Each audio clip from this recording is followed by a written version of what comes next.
Donc pour cette deuxième partie, on va traiter de l'éducation et de la société. Dans les traits de l'éducation, on aimerait aborder avec vous ce soir la réforme étudiante et les sélections en fac. Donc il y a eu de nombreuses manifestations depuis le 15 février dernier, où Frédérique Vidal, la ministre de l'Enseignement supérieur, a parlé du plan étudiant qui proposait une sélection plus tôt et sur dossier, en palliant un manque de moyens et en espaçant un petit peu plus les inégalités sociales. Les universités publiques, dans les dernières années, étaient devenues quand même un bon moyen pour les classes sociales et ouvrières de pouvoir monter l'échelle sociale. Et aussi le fait que ça permettait à une grande partie de la population de ne pas aller directement sur le marché du travail. Maintenant qu'il y a une sélection et une réduction des budgets, face à une augmentation d'étudiants qui est de plus en plus grande, comment est-ce que l'éducation publique se transforme et officieusement, est-ce que ça ne deviendrait pas le creuset d'une élite française ? Ce genre de restriction, c'est un problème, à votre avis, de fond ou de forme de l'enseignement supérieur ? Et d'un point de vue étudiant ou jeune actif, quelle information et remarques pouvez-vous amener à vos partis respectifs ? Alors du coup, pour moi, les nouvelles réformes étudiantes, enfin le plan étudiant pose plusieurs problèmes. D'abord, c'est l'ouverture de la sélection à la fac. Enfin, ça existait déjà un peu, mais maintenant c'est légalisé et institué. Ça commence avec le remplacement de la plateforme APB par Parcoursup. On disait que la plateforme APB était inégalitaire parce qu'il y avait du tirage au sort. À savoir que pour les universités qui n'auront pas les moyens de lire les lettres de motivation, il y aura quand même du tirage au sort et ça ne l'empêche pas. Mais aussi, maintenant, il y aura une sélection sociale avec, il faudra mettre dans Parcoursup un CV, une lettre de motivation. Il y aura des attendus comme Lyon 2, on nous a proposé qu'il fallait fréquenter les musées pour aller dans des portails contenant de l'histoire de l'art. Fréquenter des musées, c'est déjà discriminant socialement, mais c'est aussi discriminant quand on habite dans le rural. Ensuite, ces réformes, elles proposent la fin des rattrapages et des compensations, c'est-à-dire la fin de l'arrêté licence. Mais cette réforme, elle n'est pas à prendre comme ça, sortie de nulle part par le gouvernement Macron. C'est une réforme qui s'inclut dans tout un processus qui commence depuis au moins 1998 avec le processus de Bologne, la loi Furaso, la loi LMD, et qui s'accompagne avec d'autres processus. Par exemple, à Lyon, il y aura une fusion des universités pour pouvoir obtenir l'IDEX. C'est une initiative d'excellence. Et Lyon 2 a été rejeté. Et ces réformes, on peut constater que dans l'ensemble, elles permettent de répondre à deux contradictions qu'ont face à eux le gouvernement.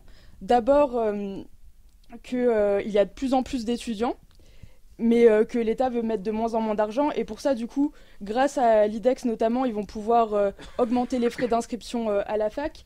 Et avec la sélection à l'université, ils vont pouvoir aussi baisser le nombre d'étudiants. Mais aussi, ça correspond à un dépassement d'une autre contradiction qui est d'avoir une main-d'œuvre de plus en plus qualifiée, mais de toujours moins la payer. Et donc, ces réformes, elles y répondent car elles vont créer un enseignement supérieur à deux vitesses, où il y aura des universités de seconde zone et où du coup on sera qualifié de fait, surtout avec les réformes du lycée qui vont arriver. Si on a eu le bac, c'est quand même qu'on a un minimum de compétences, mais où on sera moins payé parce que ces diplômes ne seront pas reconnus comparés à des diplômes de l'ENS ou des universités ayant obtenu l'IDEX. Ouais. Non, mais vas-y. Du coup, moi, je pars d'un principe, c'est que l'éducation, c'est la base d'une société et qu'aujourd'hui, l'éducation, elle est menacée. Elle est menacée, bien sûr, par le gouvernement d'Emmanuel Macron, mais ça aussi depuis des années, tu l'as très bien rappelé, Mathilde, c'est que en fait, il faut prendre ces réformes dans leur globalité. C'est que en 1984, on a voté une loi qui s'appelle la loi Savary, qui acte que l'enseignement supérieur, c'est un service public de l'enseignement supérieur. Et donc après, on a eu tout un nombre successif de lois, donc les lois LRU, les lois Furaso, qui ont peu à peu autonomisé les universités. Et donc le gouvernement d'Emmanuel Macron a aujourd'hui acté l'autonomie complète des universités. Ça pose plusieurs problèmes. Ça pose de manière basique un problème budgétaire. Un problème budgétaire dès lors que on estime qu'il manque 500 millions d'euros à chaque université pour pouvoir avoir pleinement une masse salariale qui permet d'avoir pas des amphis surchargés, des TD assurés, des vacataires payés. Et donc aujourd'hui, je pense qu'il faut prendre dans sa globalité et qu'il faut séquencer à la fois les universités et le problème de non-budget, et ensuite Parcoursup. Alors moi, je tiens juste à préciser quelque chose, c'est que aujourd'hui, on assiste à la mise en place de cette plateforme. Donc qui, je le rappelle, a exactement le même algorithme que APB et qui par ailleurs a été mise en place avant que le calendrier législatif soit fini. Alors moi je trouve ça quand même assez déplorable que dans notre pays démocratique avec un parlement, on soit obligé de mettre en place les choses avant et puis après de les acter en première et deuxième lecture, que ce soit à l'Assemblée nationale ou au Sénat. Moi je trouve que cette réforme, elle est discriminante. Elle est discriminante pourquoi ? Parce qu'elle met en place ce qu'on appelle des prérequis. Et lorsqu'on met en place des prérequis, c'est-à-dire des attendus, des demandes pour accéder à des formations, ça pose problème. Par exemple, dans une université, pour aller en STAPS, on demande le BAFA. Qui a les moyens aujourd'hui de se payer le BAFA? Si derrière une commune ne finance pas ou je ne sais pas. Par exemple, pour aller en licence d'histoire, on demande 14 de moyenne au bac de français. Et donc ça, on demande ça un peu, j'ai envie de vous dire, tardivement. Et donc, normalement, l'accès à la faculté, l'accès à l'université, au service public de l'enseignement supérieur, c'est avoir le baccalauréat. Et donc, moi, je me pose la question, et j'aimerais que La République En Marche nous réponde sur ça, c'est que aujourd'hui, est-ce que vous n'avez pas l'impression d'avoir mis en panne l'ascenseur social ? Est-ce que vous n'avez pas l'impression de produire de la reproduction sociale, de ne faire qu'exaspérer ce fossé qu'il existe entre les plus riches et les plus pauvres ? La parole à Monsieur Berthoud, s'il vous plaît.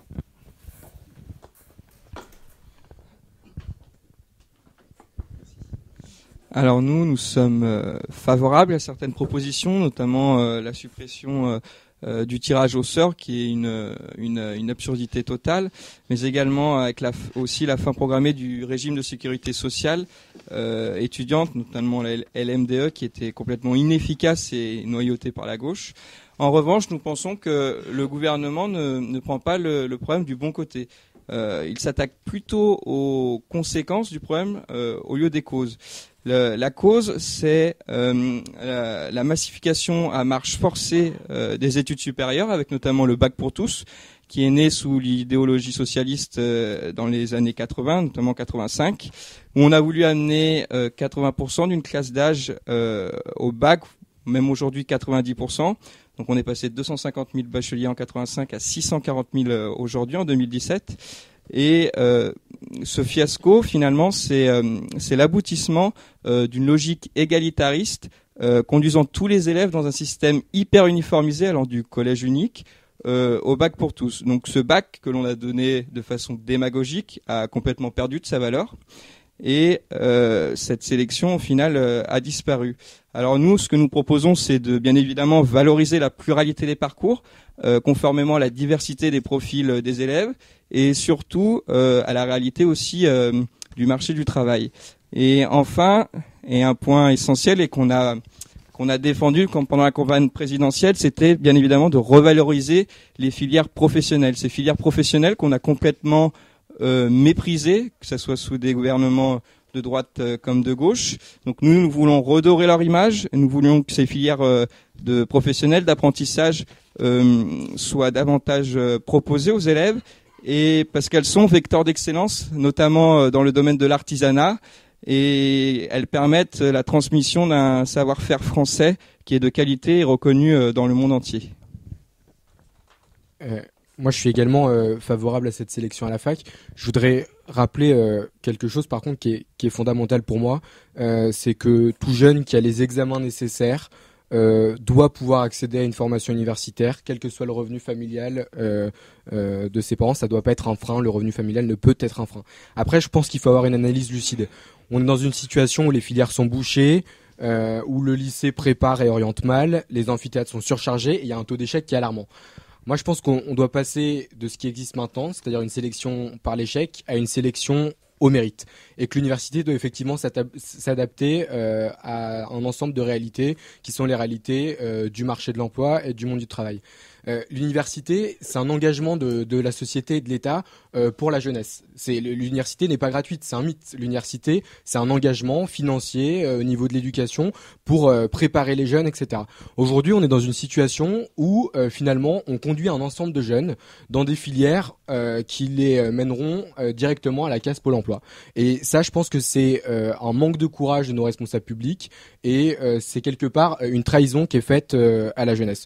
Je suis pas complètement d'accord, même pas du tout d'accord avec ce qu'a dit Mathilde Hardy sur le fait qu'un jeune qui veuille aller en filière d'art ne puisse pas ne doive pas aller visiter les musées avant. Je pense que justement la bonne manière de voir la motivation des étudiants, c'est aussi que dans les filières dans lesquelles ils vont vouloir s'investir, ils puissent on puisse vérifier leur motivation, leur investissement, les qualités qu'ils peuvent avoir pour ces filières-là.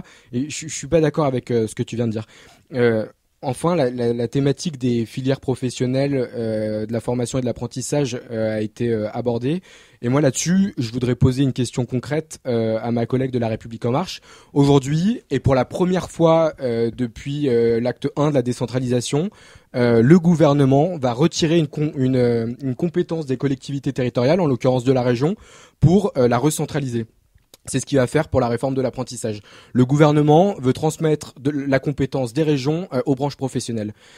Moi, je pense que c'est alarmant et en tant que jeune, tu devrais t'offusquer de cela. Pourquoi ?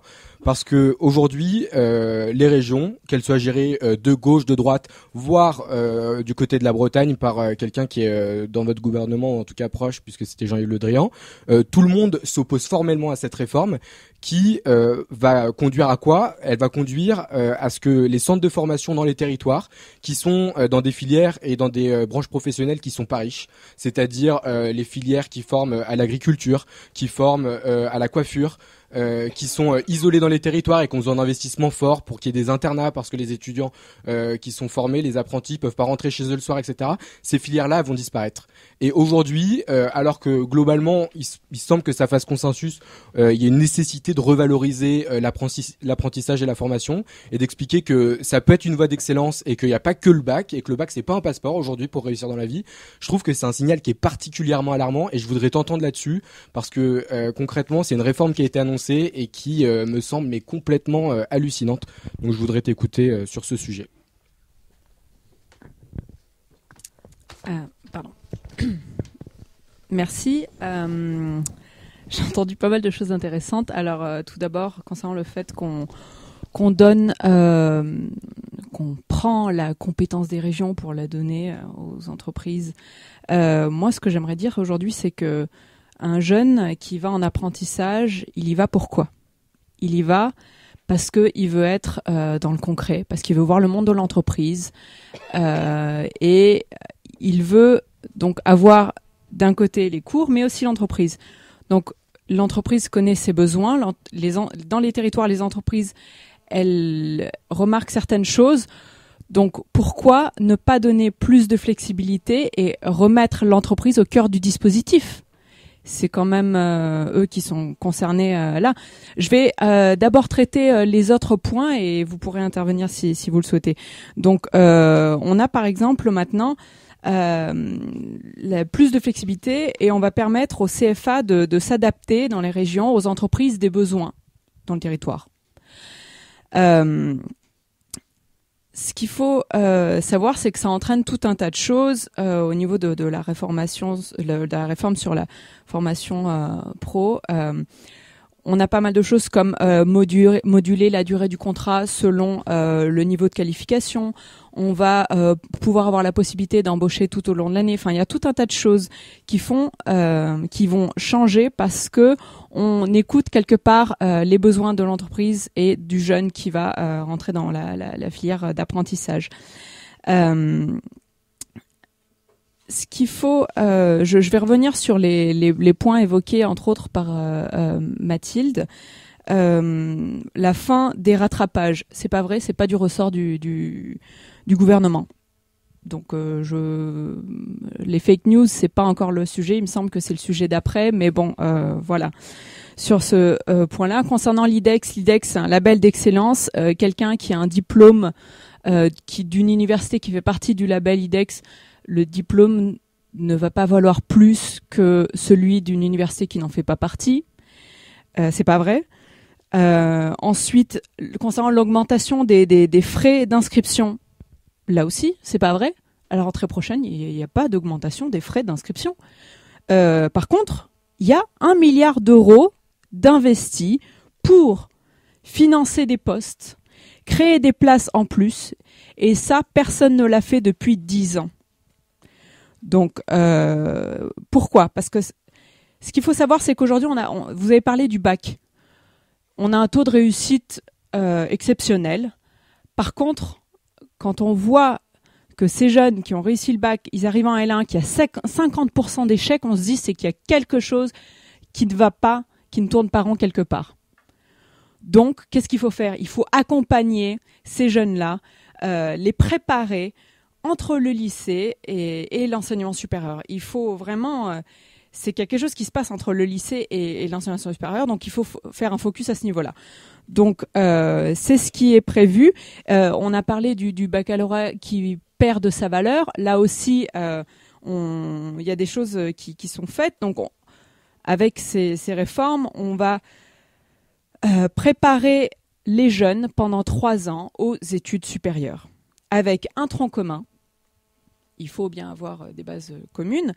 Et ensuite, pousser ces jeunes-là à choisir certaines matières, leurs matières de prédilection où ils se sentent le plus à l'aise, où ils ont pour certains des facilités, pour d'autres une passion. Beaucoup de proviseurs de lycée rencontrés sur le terrain étaient contents de cette réforme. Pourquoi ? Eux, ils sont sur le terrain, ils voient ce qui se passe.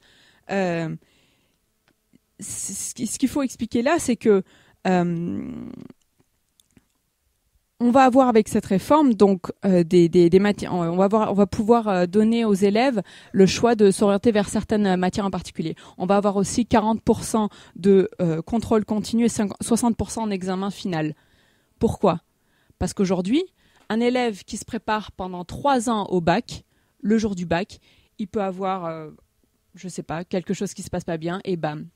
Et il se retrouve avec une note qui ne correspond pas à tout le travail fourni pendant ces 3 années.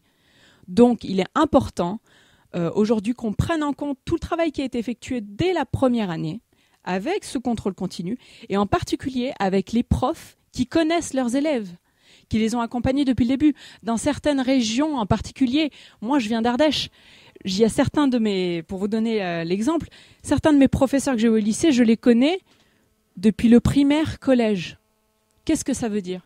Ça veut dire qu'ils sont capables de mettre en avant le fait que leur matière, ou une matière en particulier, j'ai travaillé dessus tout le long, que c'est une matière dans laquelle j'ai fait mes preuves, et que si ça s'est pas bien passé à l'examen final, c'est pas seulement ça qu'il faut retenir. Donc, je pense que voilà, je finirai juste par ça. Donc il faut vraiment insister sur le fait qu'il faut prendre en compte tout le processus, ces 3 années, et aussi que c'est pas parce qu'on a passé son bac, qu'on a réussi son bac, qu'on réussit après, ça on en a parlé, c'est pour ça qu'il faut changer cette partie accompagnement entre le lycée et les études supérieures. Et une dernière chose, c'est 1 milliard d'euros, ça veut dire aussi création de 22 000 places dans les filières sous tension. Sachant que tout le monde ne va pas aller dans les filières tension, d'accord, mais à côté de ça, il y a quand même 130 000 places qui restent vides. Donc, j'ai plein d'autres choses à ajouter, mais je vais laisser la parole à mes collègues.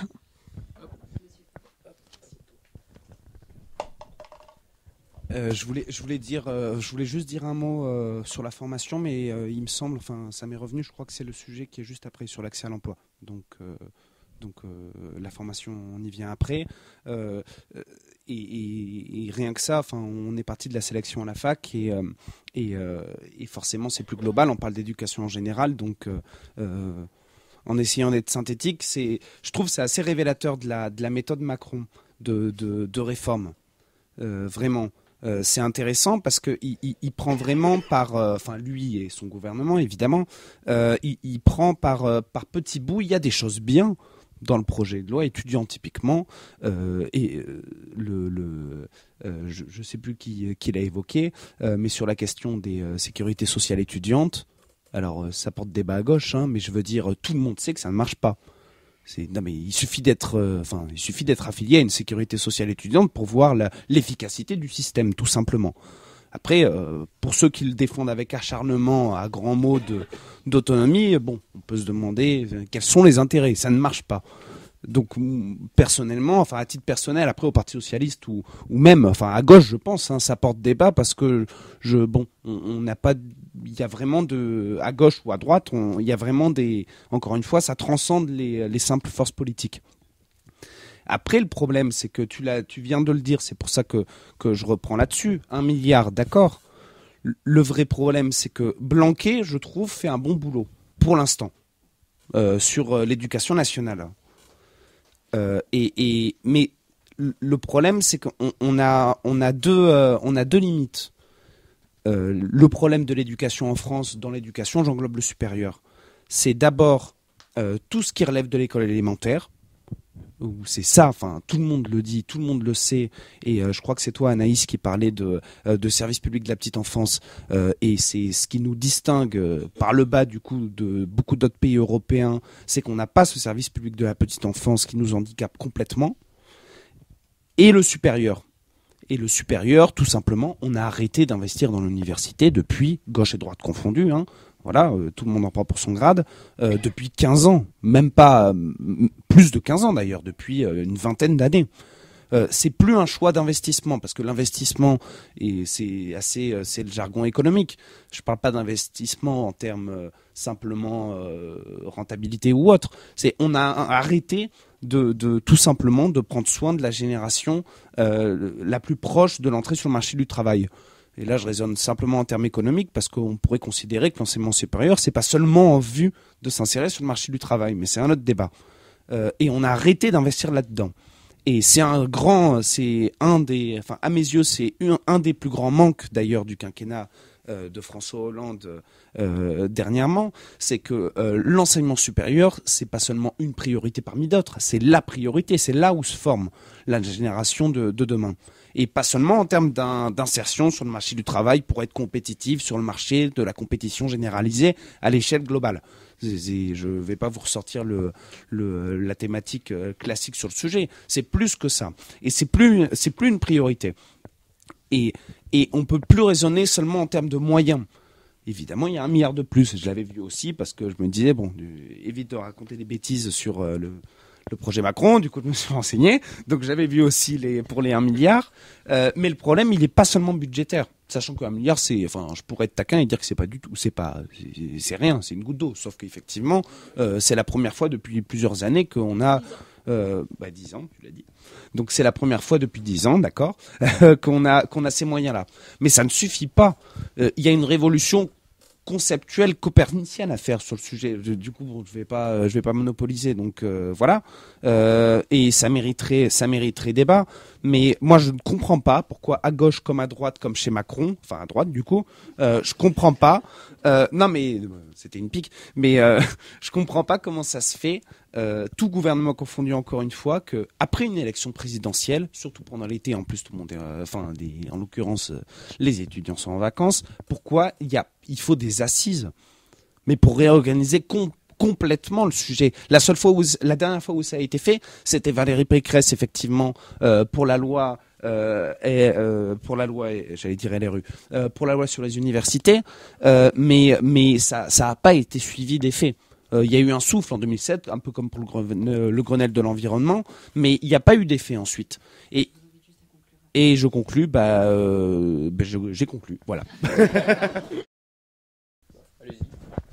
Du coup, pour ma part, je reste sur ma position sur la question d'IDEX. En effet, l'IDEX, cette initiative d'excellence, elle met pas toujours des frais d'inscription en place, mais ici, pour Lyon, ça irait vers fait, c'est un appel d'offres, l'IDEX, donc il y a des critères pour y répondre. Et ici, il faudrait qu'il y ait un statut de grand établissement, voire un autre statut qui n'est pas encore défini dans la loi et dont Macron sortirait des ordonnances pour le définir. Et ce statut de grand établissement, il existe déjà et il permet de passer outre les frais d'inscription statués en université et donc de les augmenter. Enfin, pour la mise en concurrence des universités et du coup des étudiants, ça existe déjà de fait. Sur le marché du travail, c'est évident que quand on sort de Panthéon-la-Sorbonne, c'est pas la même chose que de sortir de l'université de Dijon. Et ça, ces réformes, ça va l'accentuer. Du coup, évidemment, nous, on demande, comme Anaïs l'a dit, et comme la France Insoumise, qui est plus de budget dans l'enseignement supérieur. En effet, ils ont augmenté, mais si tu étais allé chercher un peu plus loin, même avec cette augmentation du budget dans l'enseignement supérieur, ça fait 10% en moins sur combien de 10 ans ? Enfin, Anaïs le dira mieux que moi, je pense. Et du coup, les étudiants communistes et les jeunes communistes en général, on demande qu'il y ait un cadrage national des diplômes, c'est-à-dire que chaque filière, partout en France, aurait le budget qui lui convient. Et ça permet du coup d'avoir un diplôme qui vaut la même chose sur le marché du travail, que l'on soit un homme ou une femme, comme je l'ai dit. Mais on demande aussi, puisqu'on a parlé de la question de la sécurité sociale, un salaire étudiant, un pré-salaire. Et ce salaire étudiant, il se constituerait dans une nouvelle branche de la sécurité sociale et il fonctionnerait du coup par répartition, ce qui veut dire qu'il y aurait une augmentation quand l'étudiant devient travailleur des contributions à la sécurité sociale, mais qui permettrait d'avoir 100% des prestations médicales qui soient remboursées. Ouais, simplement pour rebondir sur ce qu'a dit ma collègue de La République En Marche.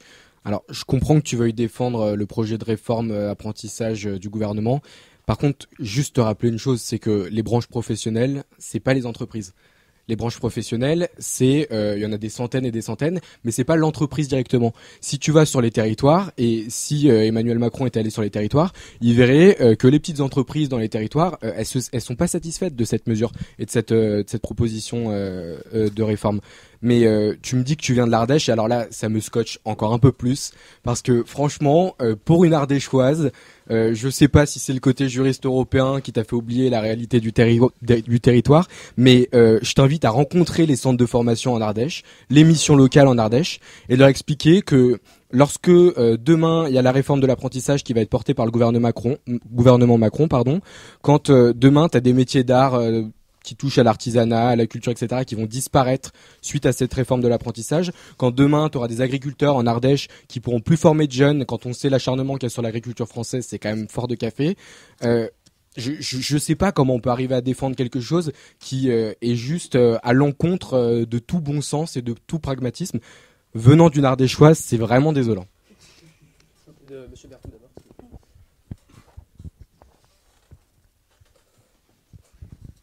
Moi, ce serait plus une question pour ma collègue de La République En Marche par rapport au contrôle continu. Moi, j'y suis assez défavorable parce que je pense que, un 16 sur 20 n'aura pas la même valeur dans tous les lycées. Je pense qu'il y a des milieux assez favorisés où les évaluations sont quand même plus complexes, et puis d'autres lycées qui sont un peu plus défavorisés, où justement, je pense qu'on ajuste aussi le niveau. Alors, est-ce que un 16 sur 20 aura la même valeur dans tous les lycées? Est-ce que finalement le contrôle continu ne serait pas inégalitaire au final?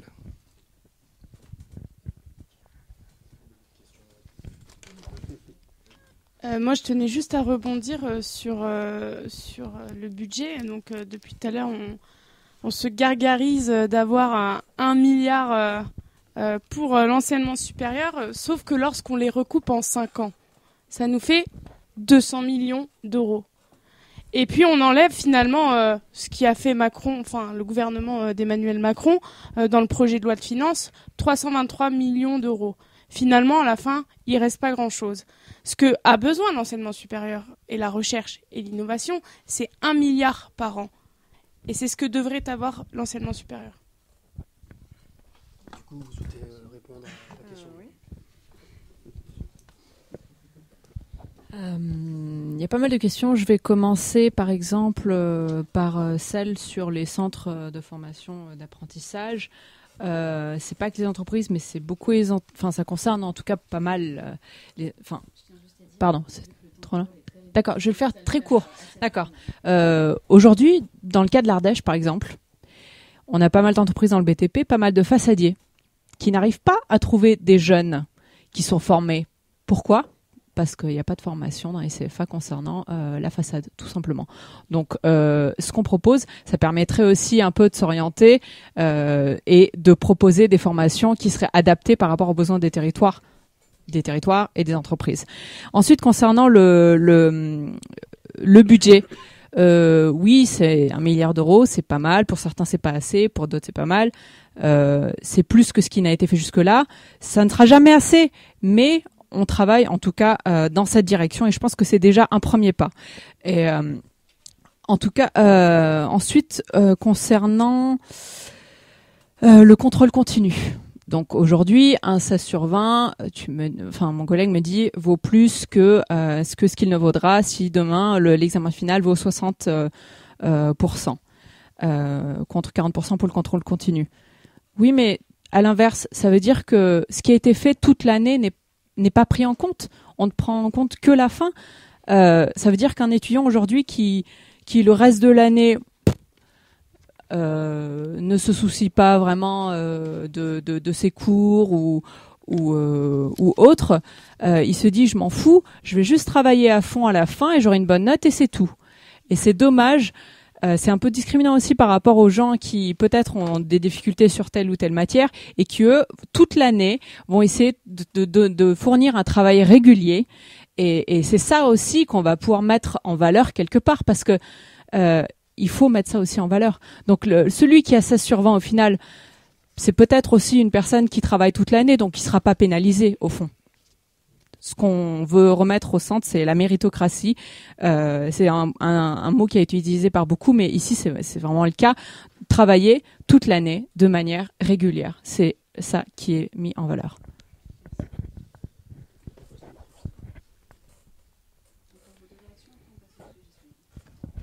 En termes de contrôle continu, moi je me pose la question de finalement quel lycée pour quel contrôle continu.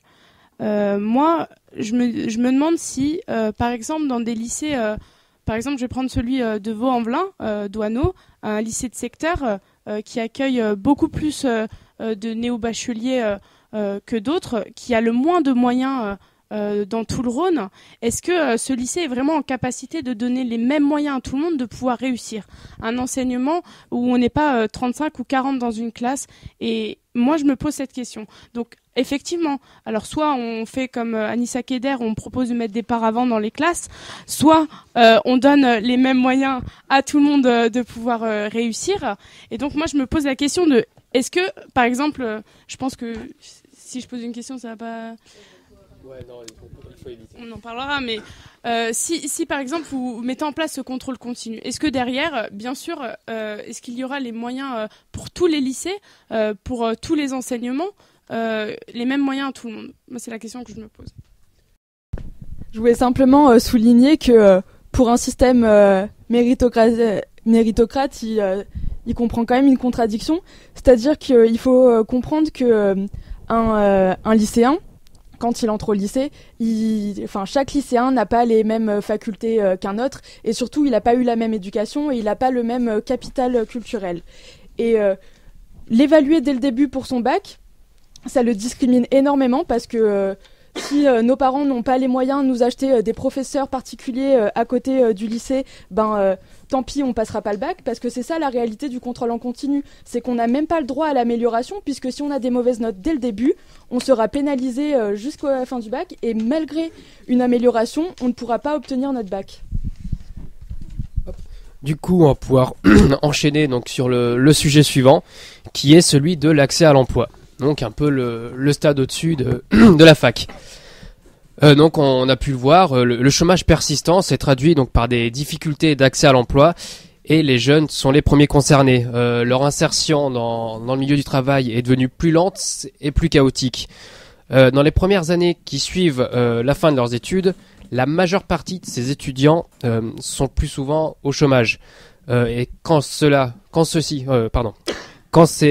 jeunes ont un emploi, il est souvent soit temporaire ou déclassé ou même parfois les deux. Et à diplôme égal, les salaires seront inférieurs avec un actif plus ancien. Donc la question à se poser ici, c'est pourquoi c'est aussi difficile pour un jeune, qui plus est diplômé, de trouver un emploi et pourquoi cette différence au niveau salarial? Alors souvent aussi ce qui est reproché aux jeunes, c'est qu'ils n'ont pas d'expérience. Donc on ne les prend pas parce qu'ils n'ont pas d'expérience. En soi c'est une aberration puisque justement nous sommes jeunes.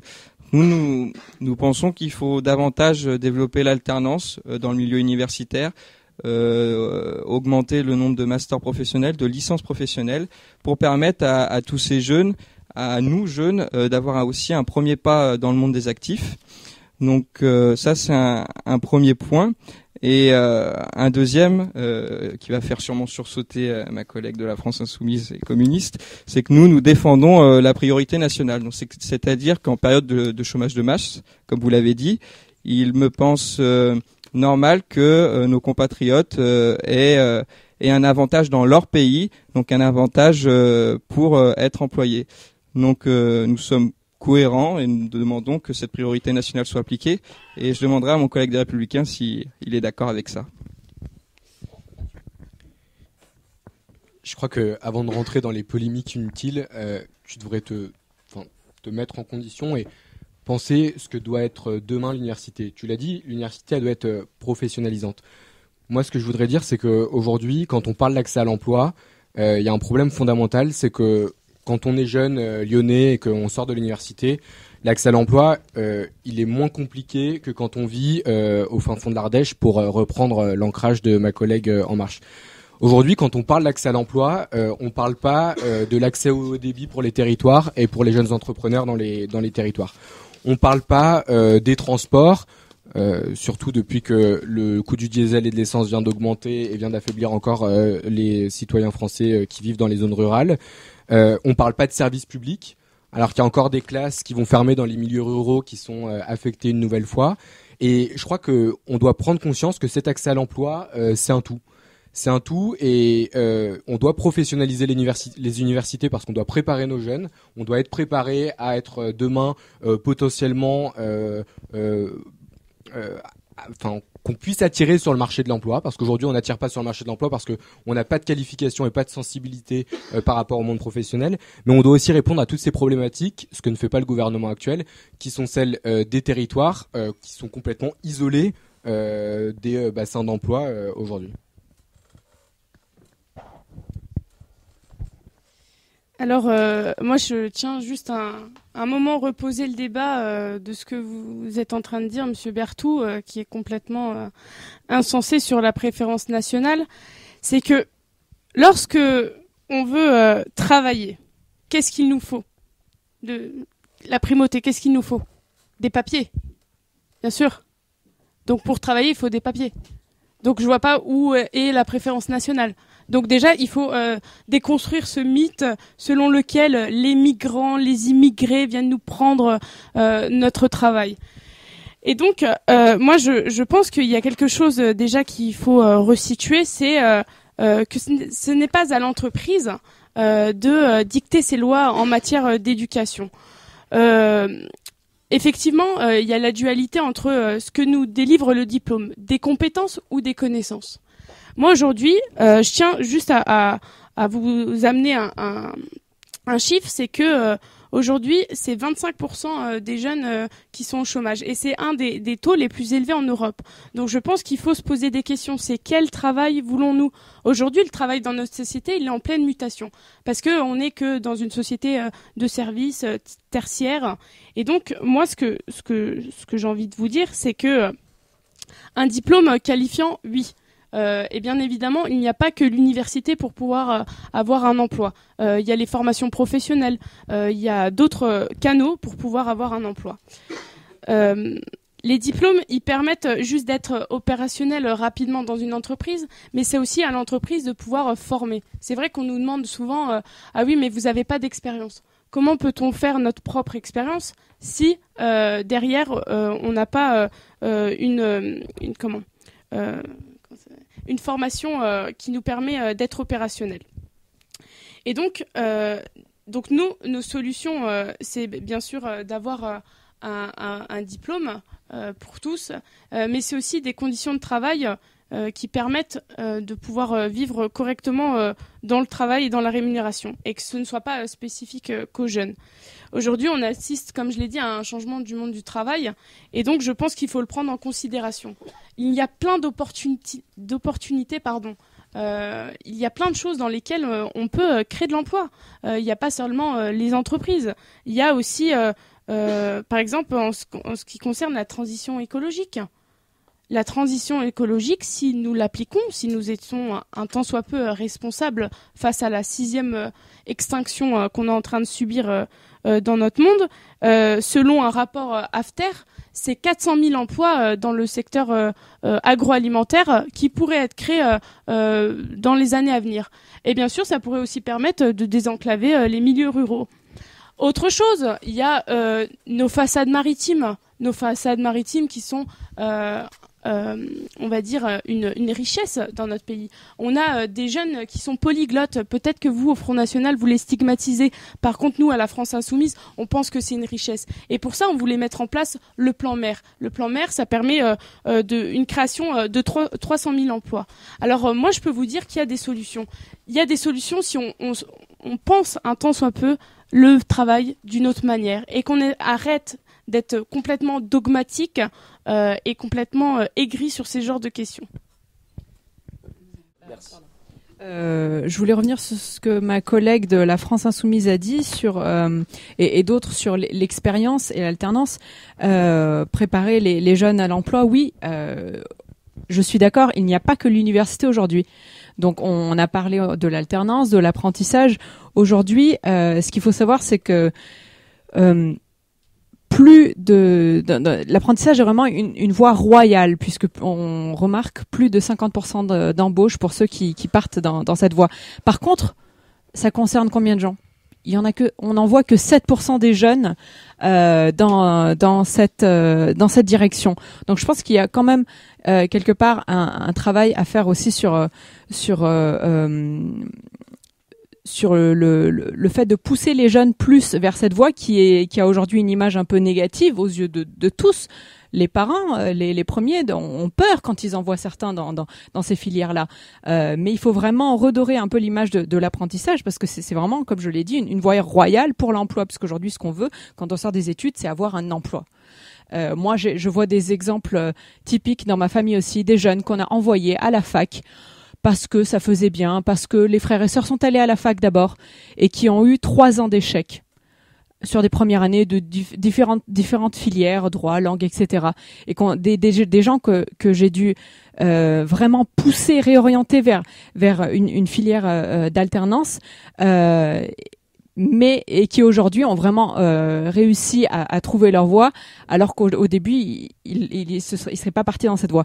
Très rapidement, concernant le fait qu'on favorise l'apprentissage, il y a tout un tas de mesures qui sont proposées, comme le fait de aujourd'hui on est jeune, mais on est jeune pas que jusqu'à 25 ans, donc on repousse la barrière d'âge à 30 ans contre 26 précédemment.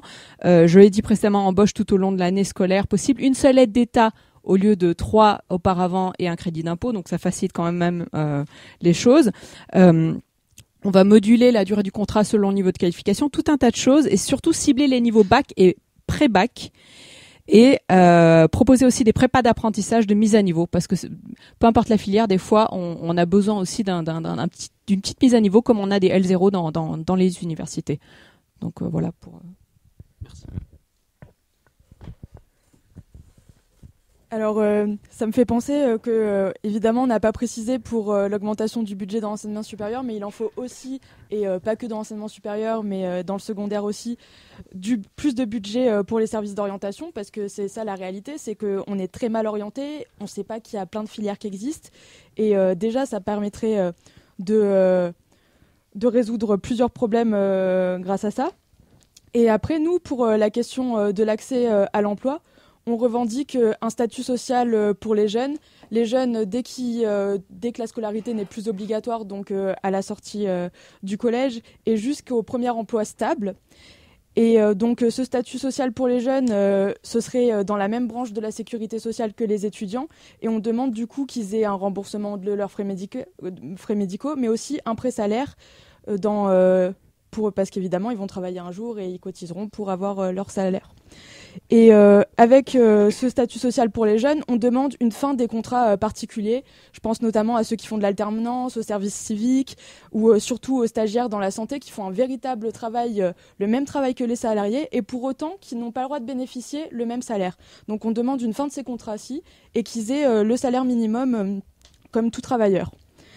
Et enfin, on demande que ces jeunes qui bénéficient du statut social aient aussi accès à la gratuité du service public, notamment des infrastructures culturelles et sportives, mais surtout des transports en commun, parce que quand on n'a pas les moyens de pouvoir prendre les transports, c'est assez compliqué de trouver un travail, surtout quand on est dans le rural et qu'il faut prendre un train ou d'autres trucs. Et enfin, on demande une formation juridique pour que une formation juridique sur le droit du travail pour que les lycéens, les étudiants qui sont stagiaires, etc., connaissent pleinement leurs droits et puissent en bénéficier. Et enfin aussi, on revendique une polytechnicité des savoirs. Ça, en fait, ça met un peu fin au clivage entre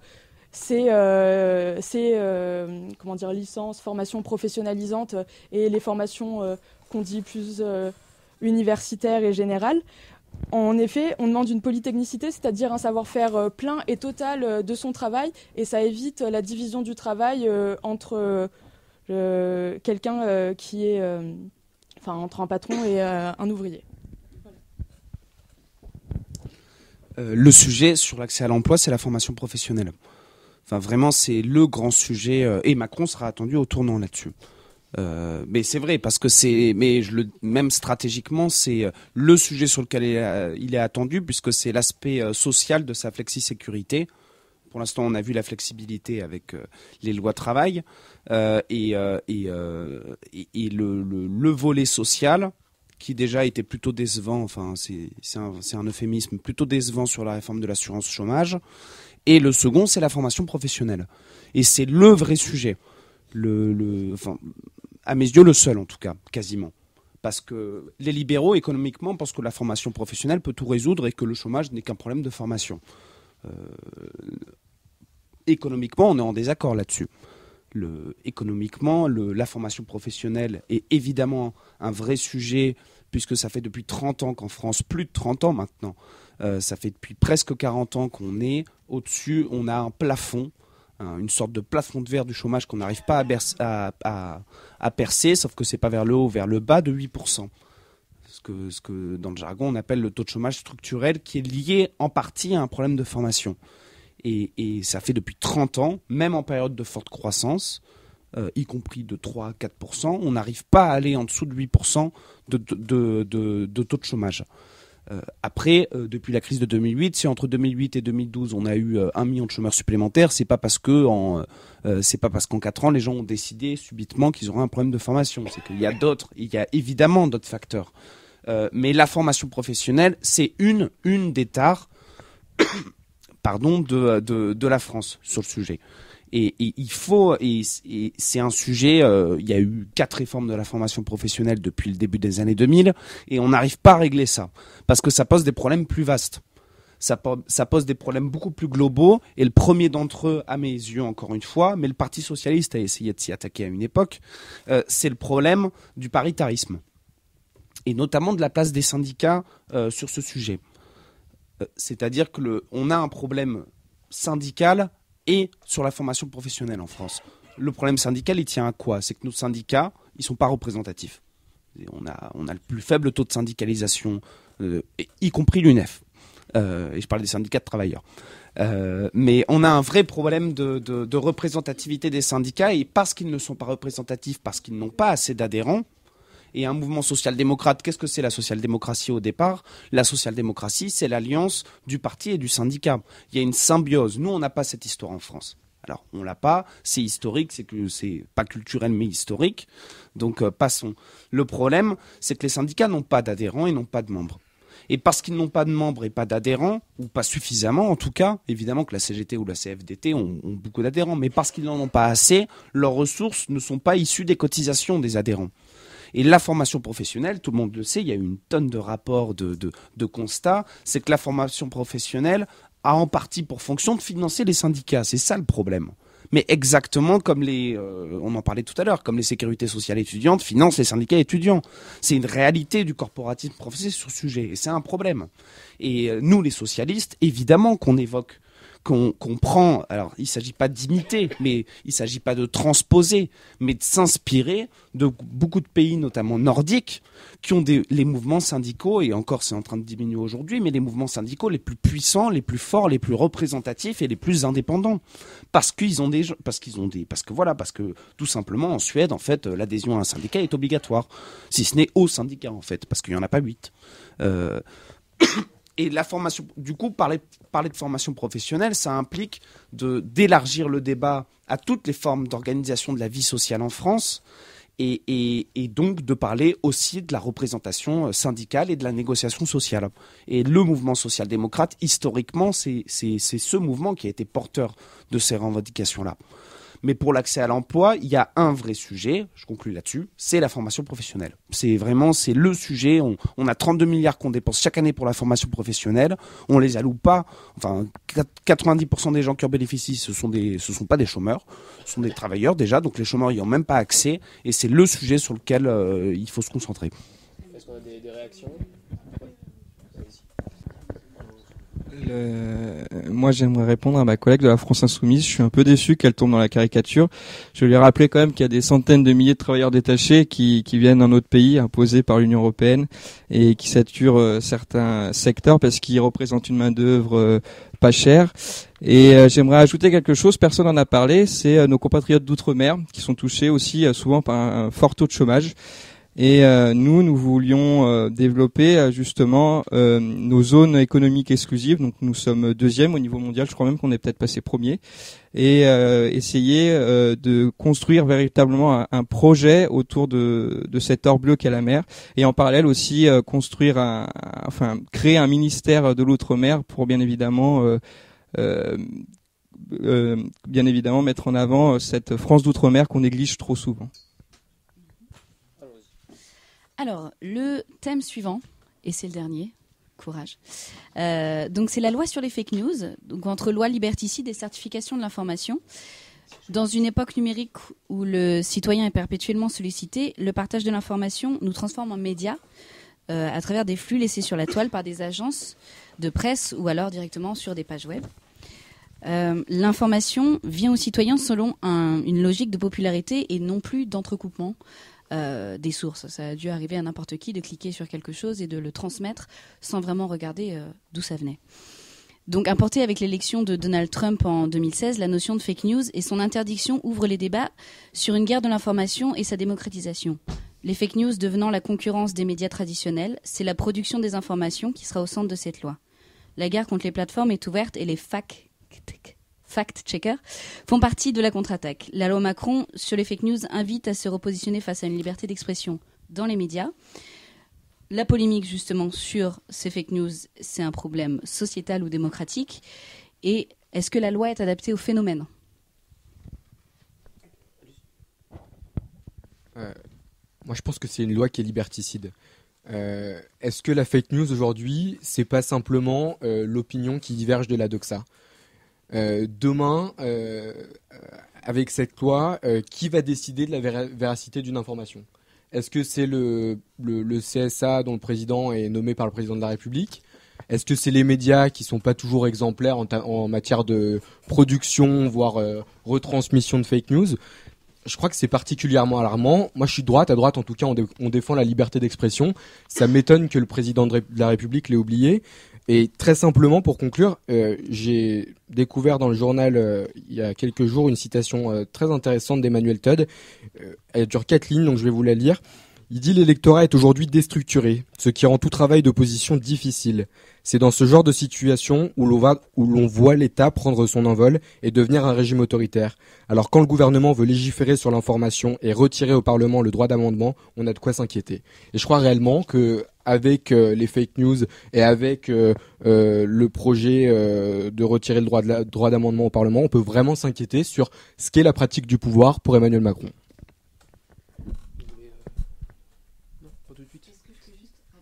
Oui, vas-y.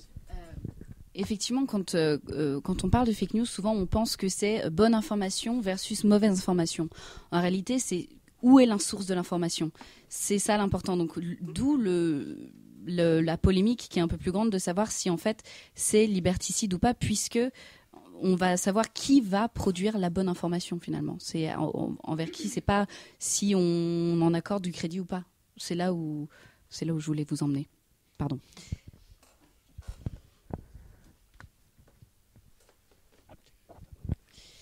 Alors, moi, je me pose juste une question. Du coup, en fait, on parle de cette loi comme on a parlé de la loi travail, mais qu'on n'a pas vu avant de voir le dossier de presse. Donc, on parle de petites phrases qu'on voit dans les médias sans vraiment voir fondamentalement le texte de loi et les articles qui sont articulés entre eux. Donc, effectivement, je pense que déjà, c'est difficile de pouvoir prendre une position sans pouvoir la contextualiser. Et donc moi je me demande si, par exemple, si on tire certaines choses des médias, par exemple j'ai vu dans un média que cette loi voulait interdire certaines chaînes, certains médias qui pourraient constituer un trouble à l'ordre public ou une atteinte aux intérêts fondamentaux de la nation. Cette citation, en fait, elle est très vague. On peut pas vraiment statuer dessus puisqu'on ne sait pas dans quelle manière elle est contextualisée, quels sont finalement les critères qui font que on est en adéquation de l'ordre public, et donc déjà moi je trouve que déjà ça peut être considéré comme une fake news quoi. Enfin après il y a d'autres éléments qui sont ressortis, c'est notamment sur la saisie du juge des référés. Pourquoi un juge et en quoi est-il compétent pour pouvoir statuer sur une information qui est fausse ou vraie? Moi, je me pose la question de cette limite. Une autre chose, c'est qu'effectivement, il y a la limite, elle est poreuse entre liberticide, entre liberté d'expression et liberté de la presse. Alors moi, j'ai une inquiétude, c'est ce qu'on appelle la protection des sources. Si demain tout le monde va dire c'est telle personne ma source ou telle personne ma source, est-ce que derrière l'objectivité que peut avoir le journalisme peut encore être pérenne? Et donc pour répondre à cette question ou pas, j'en sais rien, nous à la France Insoumise, ce qu'on propose dans un premier temps, c'est la mise en place d'un conseil de déontologie du journalisme. C'est un conseil qui devrait être composé de représentants des usagers des médias, mais aussi de représentants des journalistes qui soient précaires, pigistes, et qui permettrait d'avoir une analyse sur ce qui se passe vraiment. D'autant plus que les citoyens seraient en capacité et donc pourraient disposer d'un recours pour faire respecter ce droit à l'information objective. Parce que le débat fondamental, c'est bien le droit à l'information objective.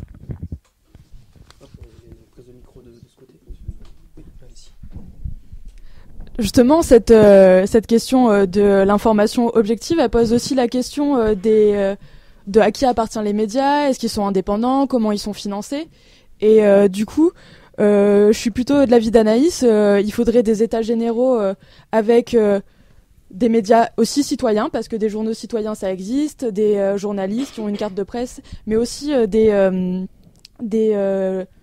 journalistes d'internet puisque beaucoup d'informations maintenant se font sur internet, sur YouTube, et je pense que c'est nécessaire. Voilà.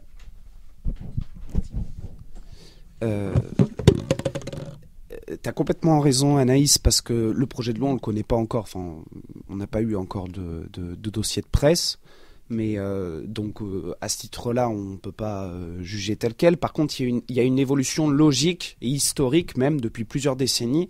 Et la loi sur les fake news, comme on dit, c'est l'aboutissement logique de ce qui se passe en fait depuis 30 ans. La démocratie, elle n'a pas besoin d'information. On nous a promis l'âge de l'information à la fin des années 80, où on pourrait enfin fonder des décisions politiques sur une pseudo-objectivité scientifique et économique. alors qu'on sait que tout ça, ça relève de l'idéologie. La démocratie, elle a besoin d'un débat public vigoureux. Et c'est le débat public et la discussion, la controverse qui donne envie d'aller chercher les informations. Évidemment qu'il faut avoir des informations fiables. C'est pas évidemment que le débat c'est bien. Si en plus il est fondé sur des informations réelles, c'est mieux. Mais c'est justement le débat public et la discussion qui donne envie d'aller chercher ces informations.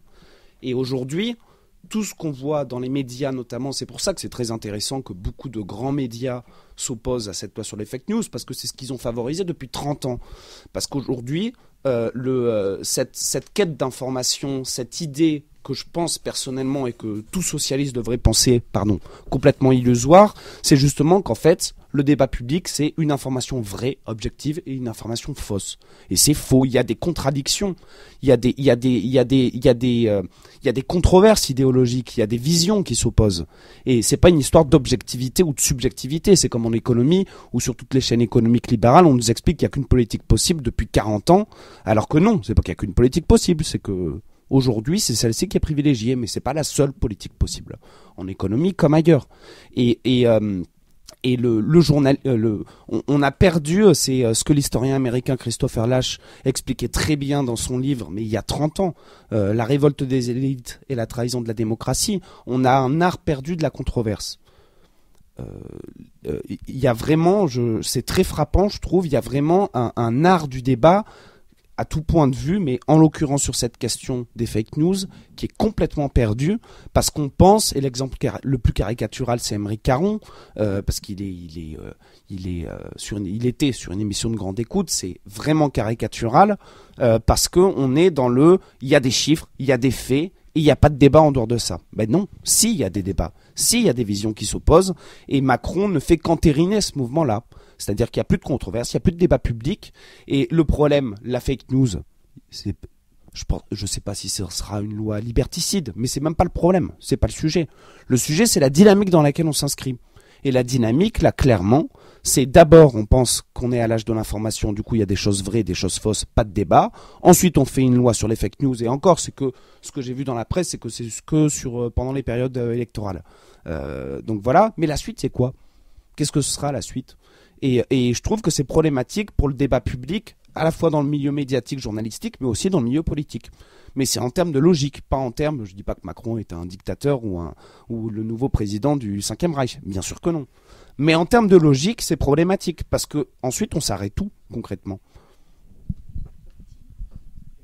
Au-delà de ça, tu soulignais justement que c'était en période électorale, et je pense qu'en fait, on est déjà doté d'outils juridiques pour lutter contre tout ce qui a lieu justement dans ces périodes électorales, que ça soit de l'usurpation d'identité, de la diffamation. Et du coup, je vois pas en quoi cette loi sur les fake news pourrait apporter en plus, mis à part justement à brimer, enfin à limiter le plus possible le débat.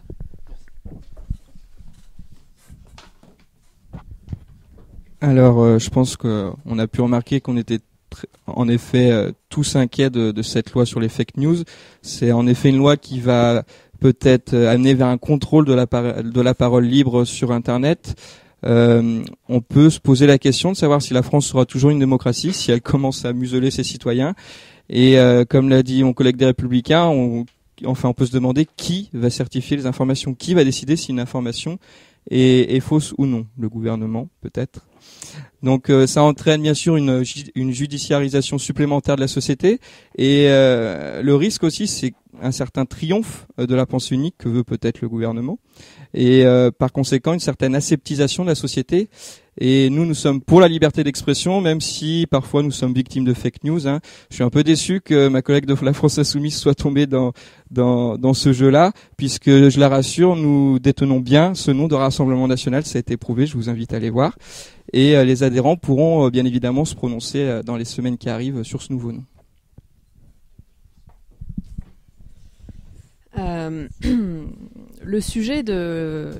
Ce sujet donc qui était loi sur la fake news, ça portait le nom entre loi liberticide et certification de l'information.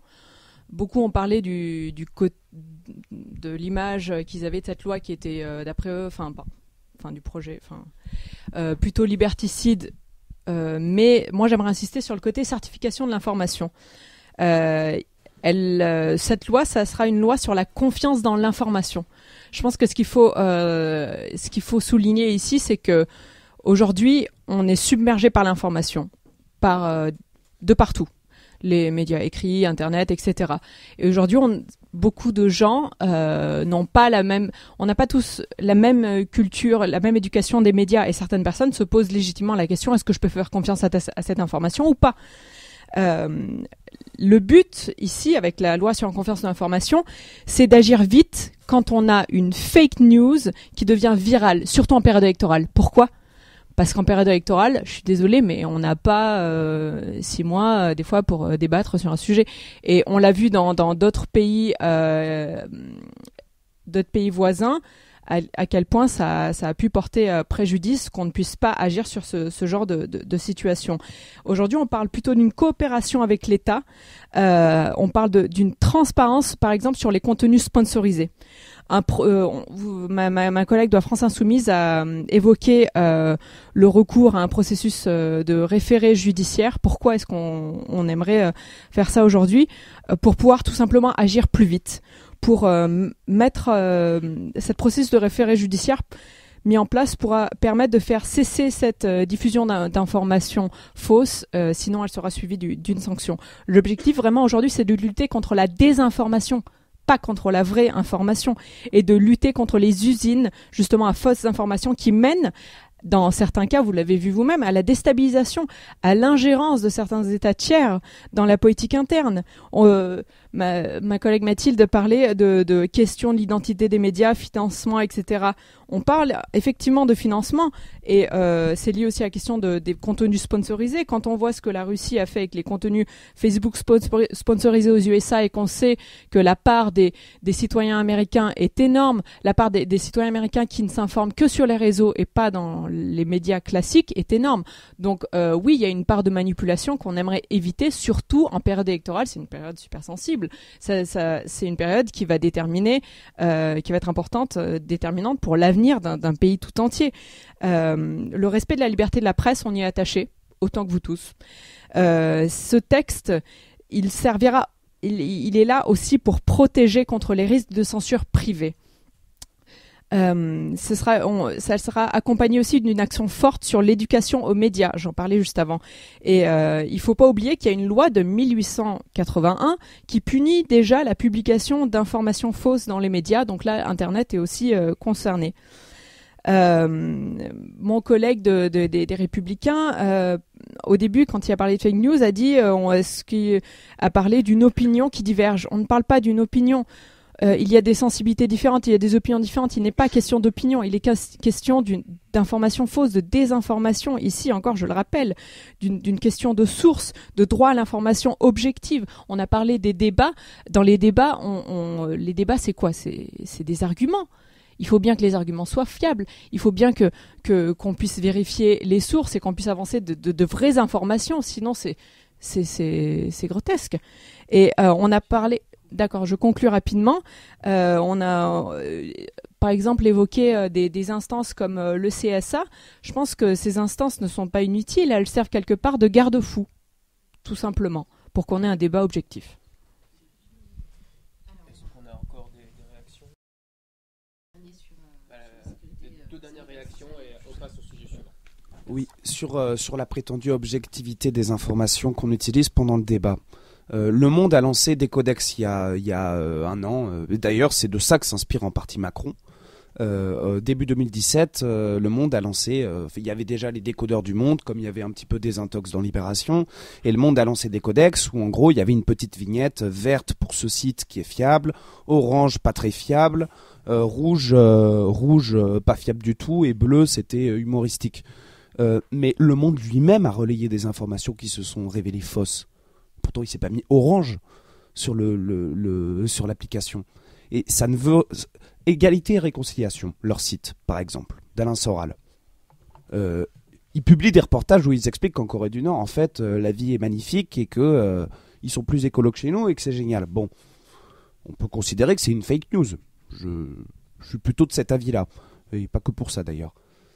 Est-ce que ça veut dire pour autant qu'il faut interdire ce site ? Non. Et tu l'as dit toi-même, en 1881, il y avait déjà une loi qui limitait les informations fausses. Mais dans le débat politique, et il y a un siècle, enfin je suis désolé, le débat politique d'il y a un siècle n'a rien à nous envier à aujourd'hui. Il y avait des débats, effectivement, il y avait ce qu'on appelle des fake news, oui, ce qu'on appelait bêtement des informations fausses ou des bêtises. Il y en avait, oui. Et alors, si on s'adresse à l'intelligence des citoyens, il ne s'agit pas de faire de la pédagogie en les prenant pour des enfants. Si on s'adresse à l'intelligence des citoyens, eh ben, ils feront le tri entre le faux et le vrai. Sinon, c'est qu'on n'a pas fait notre boulot. Je dis nous, en sens politiquement parlant. Donc je continue, je persiste à penser que c'est non seulement infantilisant et que en termes de logique, ça peut devenir liberticide parce que c'est prétendre. Alors on n'en a jamais eu besoin. Le débat politique, il n'est pas plus animé aujourd'hui qu'il ne l'était il y a 40 ans, il y a 30 ans, il y a 50 ans, ou il y a un siècle même. Pas du tout, voire moins. Et il est de moindre qualité, je trouve, en plus. Donc c'est pas du tout, c'est une simple conséquence logique. Et l'exemple des pays voisins, oui, Hillary Clinton, dans son dernier livre, explique que sa défaite est due aux fake news de Trump. Alors je sais que la capacité d'autocritique d'Hillary Clinton est assez limitée, donc tant pis pour elle. Mais en attendant, non, c'est évacuer les vrais sujets. En démocratie, il n'y a pas de vraies ou fausses informations, à part quand c'est évidemment prouvé en termes, enfin voilà, bon, si j'explique tout le monde voit évidemment, mais ça sert à rien de légiférer là-dessus, et au contraire, ça s'inscrit dans une logique qui amoindrit le débat et qui le limite. Et à ce titre-là, c'est dangereux. Oui, en effet, je pense que par tes propos, tu nous as confirmé que cette loi sur les fake news est un outil politique, notamment parce qu'elle sera sur les périodes électorales et elle permettra donc au pouvoir qui est en place de se maintenir en légiférant sur est-ce que cette information est une bonne et une mauvaise, et surtout quand tu nous as dit que le CSA était un garde-fou. J'ai trouvé ça un peu naïf alors qu'on a dit tout à l'heure que la présidente du CSA, ou le président, je ne sais plus, était nommée par Emmanuel Macron. Donc on va pouvoir passer au dernier sujet de la soirée, qui est sur la sécurité sanitaire et sociale. Récemment, Agnès Buzyn, secrétaire d'État de la Solidarité et de la Santé, a mis en place de nouvelles mesures. La hausse de la CSG pour les retraités, donc la contribution sociale généralisée, et des forfaits hospitaliers qui augmentent, et en même temps on supprime des lits d'hôpitaux. Donc le tri du soin va remplacer l'humain qui est sous-représenté avec les infirmières et les aides-soignants, trop peu nombreux pour ces tâches hospitalières. Donc que va devenir cette population qui bientôt n'aura plus forcément les moyens de se soigner? Quelqu'un veut commencer? Merci. Alors, comme on l'a dit aussi tout au long de ce débat, on est en pleine situation de chômage de masse, plus de 6 millions de chômeurs dans notre pays, plus de 9 millions de pauvres. Donc malgré quelques embellies conjoncturelles, nous restons toujours englués dans cette situation qui est assez néfaste, qui met en insécurité sociale toute la population, et puis nous au premier plan les jeunes, avec un avenir incertain sur un plan personnel mais aussi professionnel. Donc on peut observer que le pouvoir d'achat des Français diminue de plus en plus, avec, comme on l'a vu, l'augmentation du carburant, vous l'avez dit aussi, l'augmentation des forfaits hospitaliers, l'augmentation de la CSG. Donc tout ça amène à des difficultés à se soigner, donc notamment pour les jeunes aussi. Moi, je vais parler aussi un peu du milieu rural, où on a de moins en moins de médecins, où devient très compliqué de se soigner. Les spécialistes, j'en parle même pas, on est parfois obligé de se déplacer à plus d'1 heure de chez nous.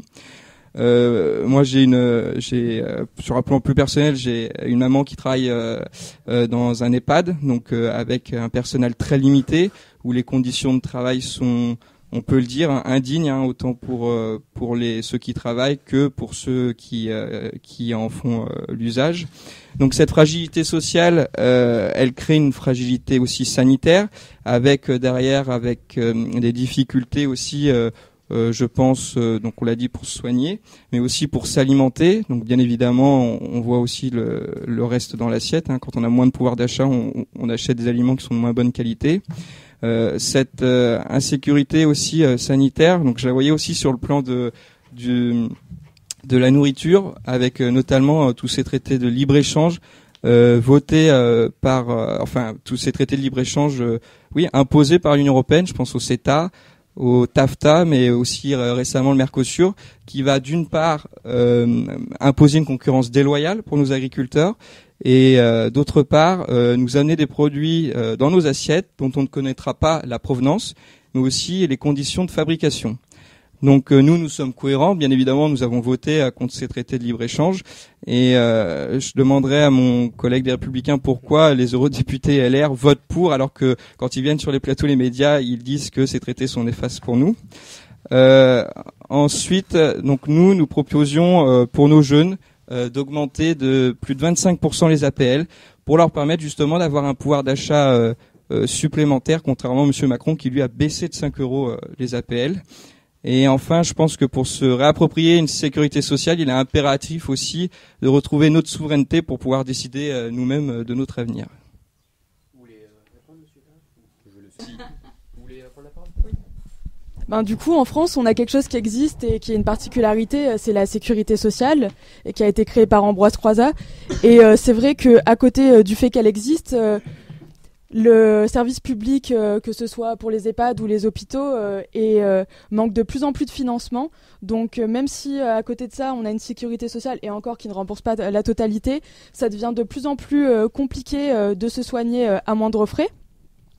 Et toutes les nouvelles réformes de Macron auxquelles je m'oppose ne vont vraiment pas dans le bon sens. D'abord, il y a le service sanitaire qui permet d'avoir des salariés à moindre coût dans les hôpitaux.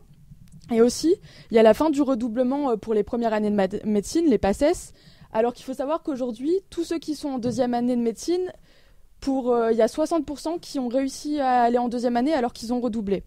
Donc il y a vraiment un manque total de solidarité nationale envers les personnes qui ont des problèmes de santé et envers nos retraités. Et c'est pour ça qu'il est important de venir dans la rue le 22 mars, encore une fois, j'insiste, pour demander plus de budget dans notre service public, notamment hospitalier. C'est quand même dramatique au point où j'ai une copine qui est infirmière, qui se fait pourrir parce qu'elle utilise trop de gants en plastique. C'est dramatique. Et je pense que c'est tout ce que je voulais dire.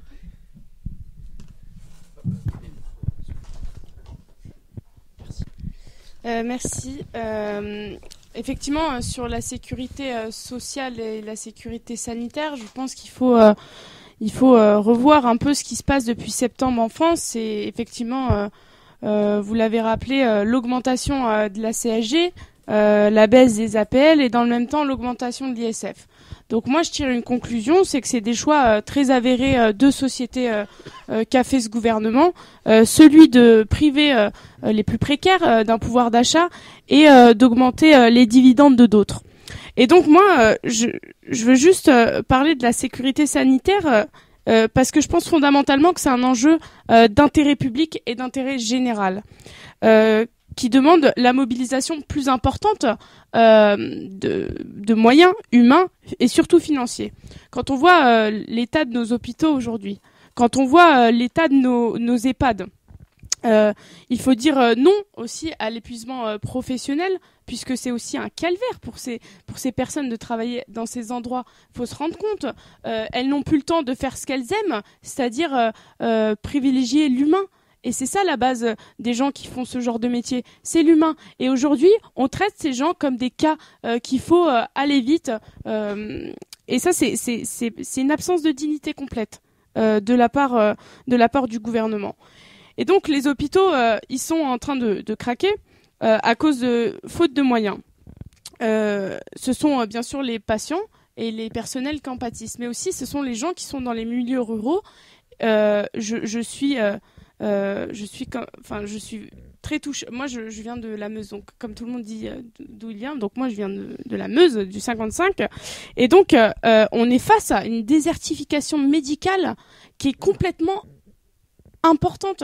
Il y a des médecins qui sont à près de 2500 patients dans leur clientèle. il y a énormément de départs en retraite qui ne sont pas remplacés parce que personne veut venir dans ces zones. Donc moi j'ai juste envie que le gouvernement prenne position sur ça et dise en fait peut-être augmenter le numerus clausus, mais peut-être faire que tous les territoires de la République aient des médecins. Et donc pour ça il y a aussi la sécurité sociale. Donc tu l'as très bien rappelé Mathilde, la sécurité sociale est importante dans notre société. Mais quel mode de sécurité sociale on veut ? Est-ce qu'on veut une sécurité sociale néocorporatiste ? Est-ce qu'on veut une sécurité sociale social-démocrate ? Eh ben moi je vous réponds qu'il faut une sécurité sociale intégrale. Et donc la sécurité sociale, elle crée la liberté de pouvoir vivre sans avoir une incertitude, sans avoir peur du lendemain. Il faut aujourd'hui que cette liberté, elle soit totale. Aujourd'hui, selon le baromètre Europe Assistance, c'est 33% des Français qui ne se soignent pas. C'est 2 jeunes sur 3 qui font le choix de ne pas se soigner par manque de moyens. Donc, moi, je me pose la question de si on supprimait par ailleurs les 7 milliards de frais de gestion que coûte tous les ans la sécurité sociale, peut-être qu'ils pourraient être réinvestis dans cette sécurité sociale intégrante. Si par exemple on luttait contre l'évasion fiscale qui coûte tous les ans 79 milliards d'euros à l'État français, si on luttait contre les gens qui usurpent les cotisations sociales patronales, on économiserait 25 milliards. Donc il y a des solutions. Il suffit juste de penser global. Et moi je vous demande de la responsabilité. Pour réagir à tout ce qui a été dit, on a parlé de baisse des APL, d'augmentation de la CSG. Moi, je voudrais rappeler que depuis le début de son quinquennat, Emmanuel Macron, c'est 8 nouvelles taxes ou impôts qui fragilisent directement les Français et en premier lieu les Français qui vivent dans les territoires ruraux. Je rebondis sur ce que tu viens de dire. Tu viens de parler de désertification médicale. Je crois que l'accès aux soins pour les territoires ruraux, c'est évidemment un sujet qui est fondamental. Je crois que le gouvernement doit s'en saisir et il y a forcément des choses à faire. Tu parles de numerus clausus, pardon. Ça a été fait sous le gouvernement de Sarkozy. Peut-être qu'ils sont pas allés assez loin, mais il y a une augmentation du numerus clausus. Je crois qu'il y a un véritable effort à faire là-dessus et que c'est évidemment une question primordiale.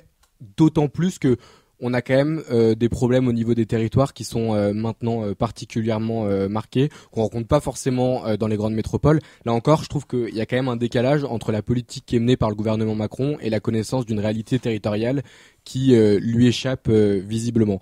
Pour répondre à mon collègue du Front National, à titre personnel, je suis pas un adepte des traités de libre-échange. J'y suis même plutôt opposé, ce qui est le cas de certains députés européens des Républicains. Je crois qu'il y a une grande échéance qui va arriver, qui va être les élections européennes. Et à ce titre, l'ensemble des partis vont pouvoir repositionner leur projet européen.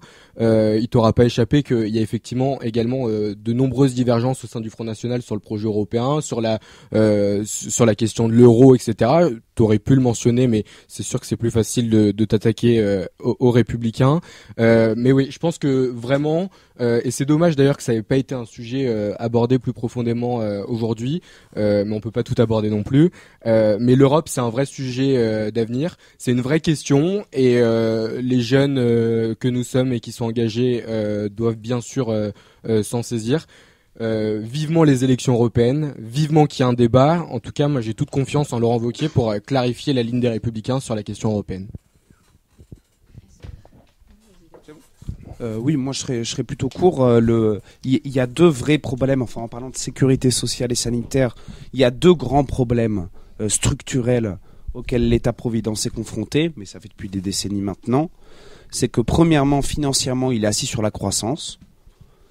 Et qu'on a inventé l'État-providence du système de retraite par répartition à l'assurance maladie, en passant par tout le reste, qui est assis financièrement sur une croissance qui non seulement détruisait et détruit encore notre écosystème, mais qui en plus aujourd'hui est vouée à rester faible, à défaut d'être au niveau de 0, en tout cas elle est faible.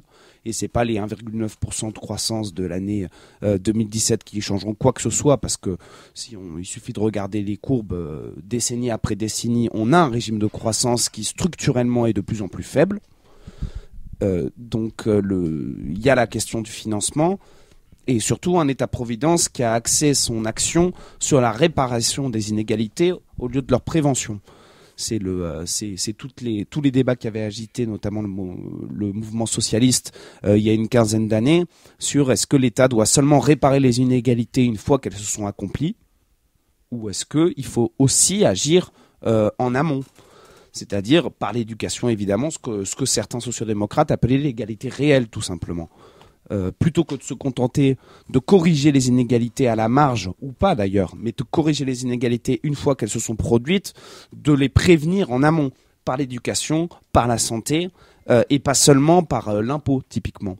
C'est-à-dire plutôt que de se contenter d'une distribution inégalitaire des revenus, et qui serait corrigée ensuite par un système fiscal progressif, essayer d'avoir à la fois un système fiscal progressif, mais aussi de corriger les inégalités salariales dès le début.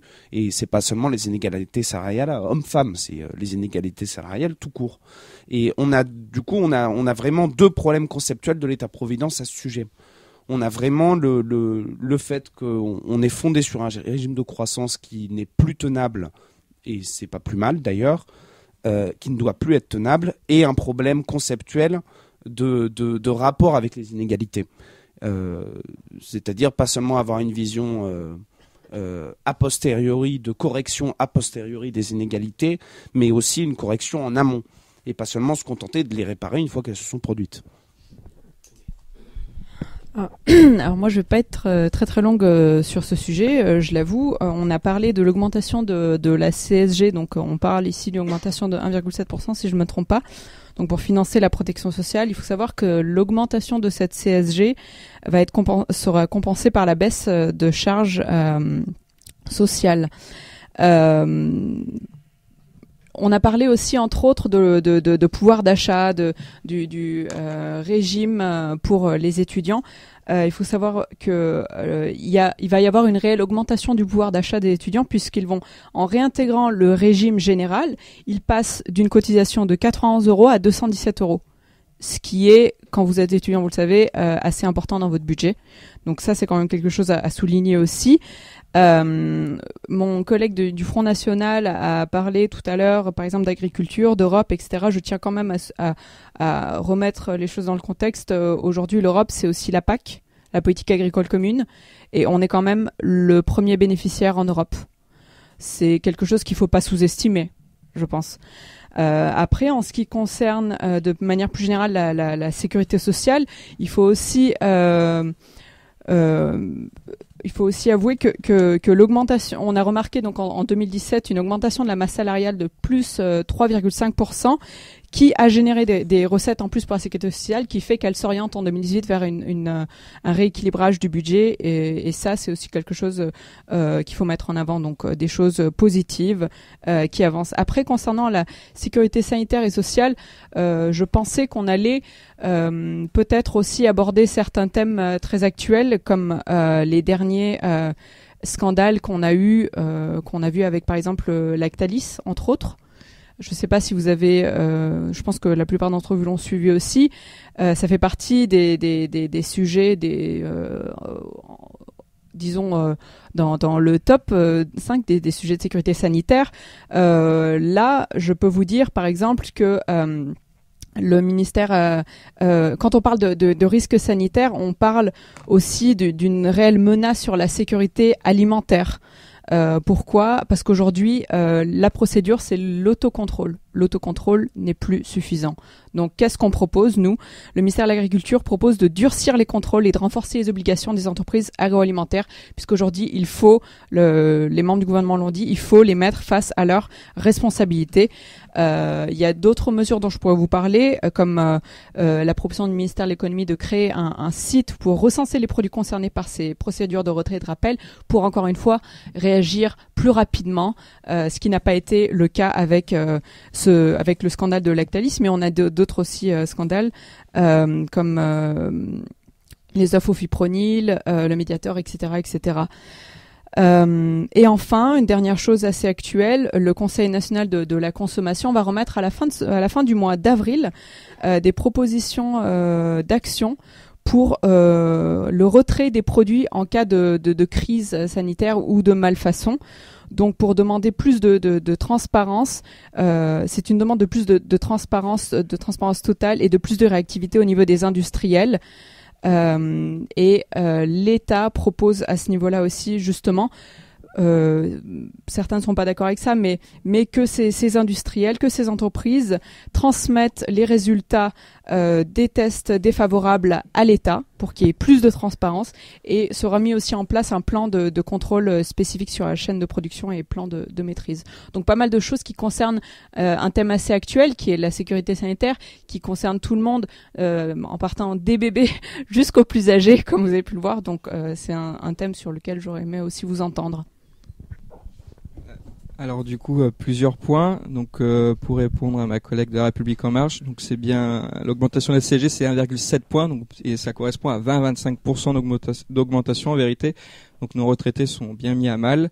Ensuite, pour ce qui est de la question de la PAC, la politique agricole commune, donc je rappelle que la France donne à l'Union européenne 21 milliards d'euros. Elle lui en rend 13 milliards. Donc ça fait un déficit de 8 milliards d'euros. Donc nous voulons créer la PAF, politique agricole française, et avec ces 8 milliards d'euros, il y aura de quoi faire pour nos agriculteurs.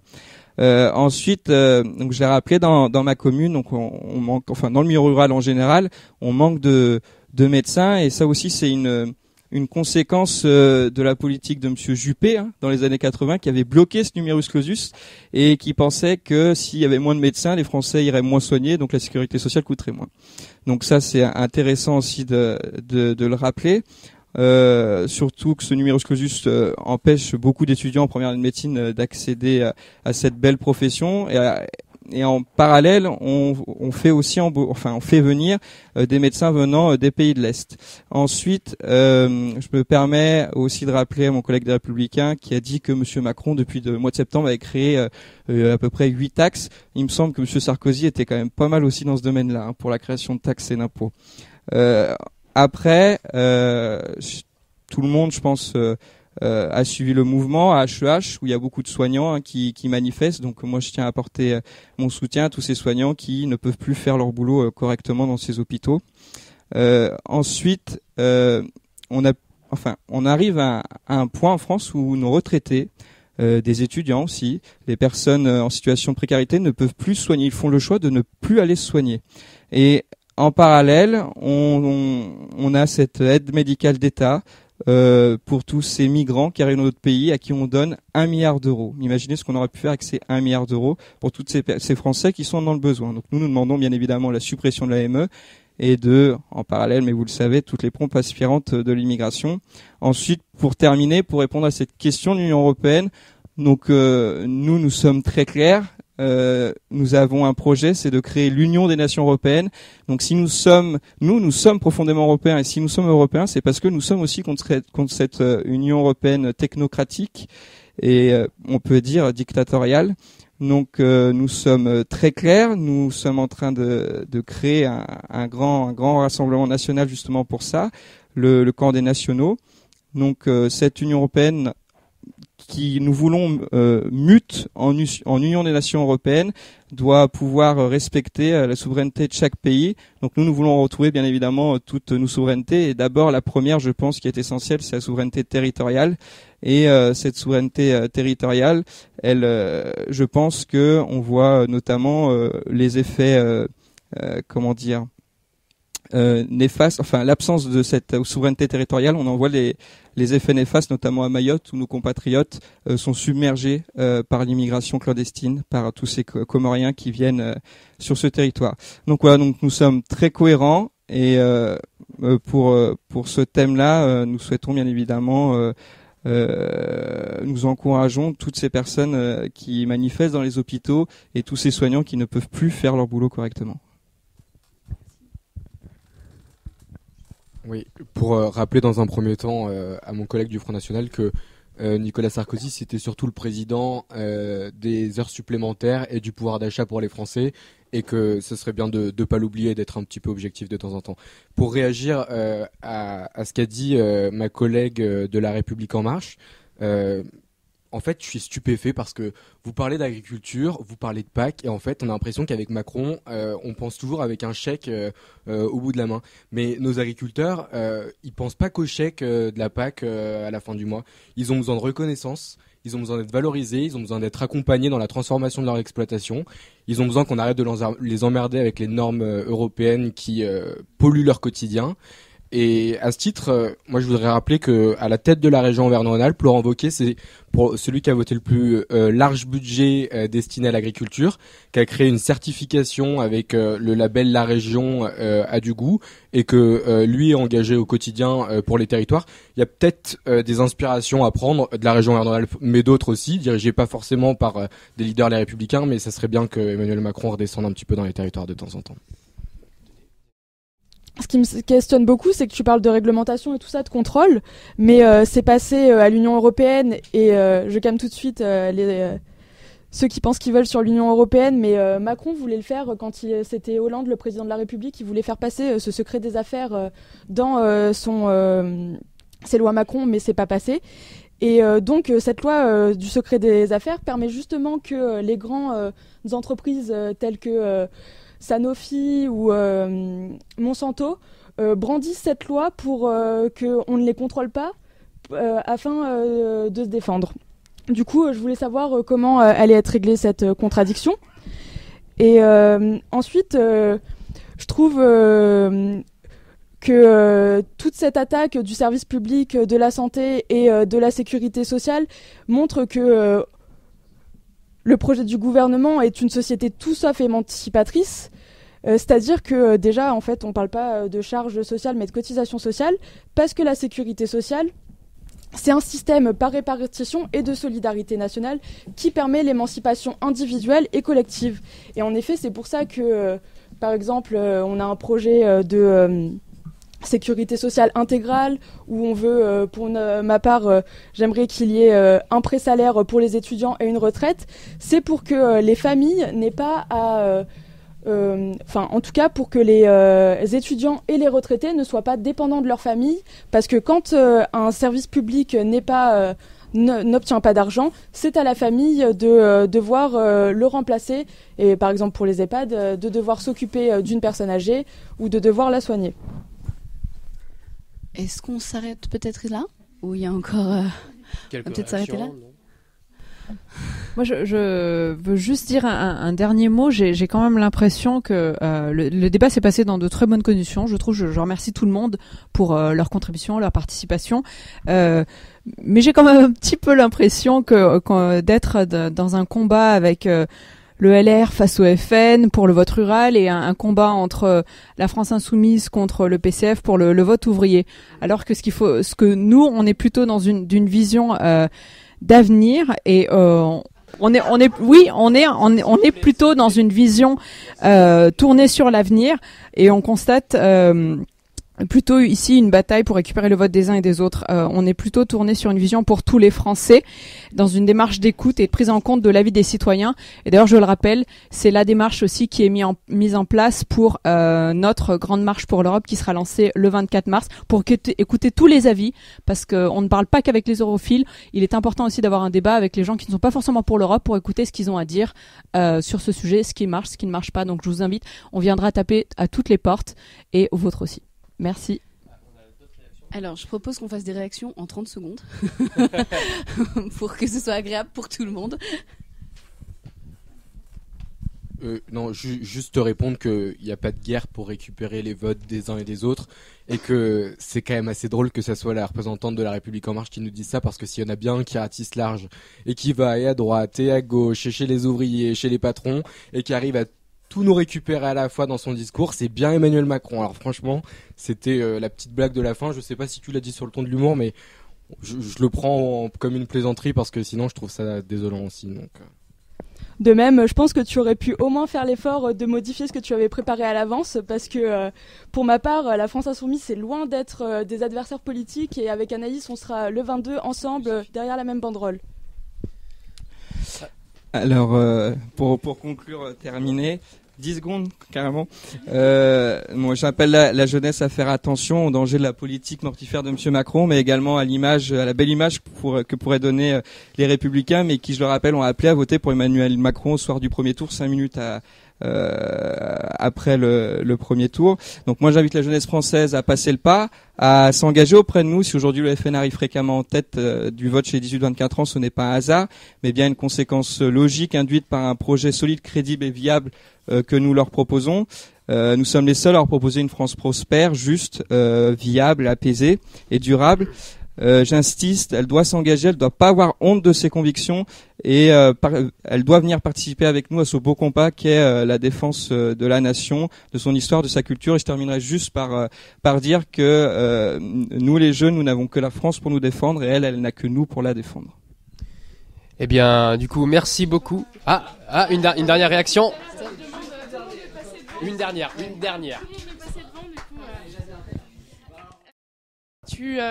Tu disais je caricature, qu'on avait été un peu dur avec toi tout au long du débat. Je le reconnais, mais c'est ce qu'on appelle l'exercice du pouvoir.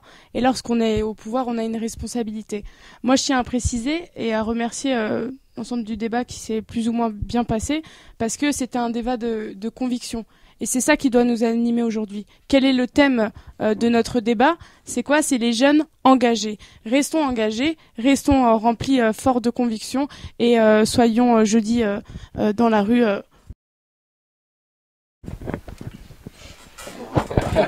Et merci beaucoup au Bondi Bloc pour avoir organisé ça.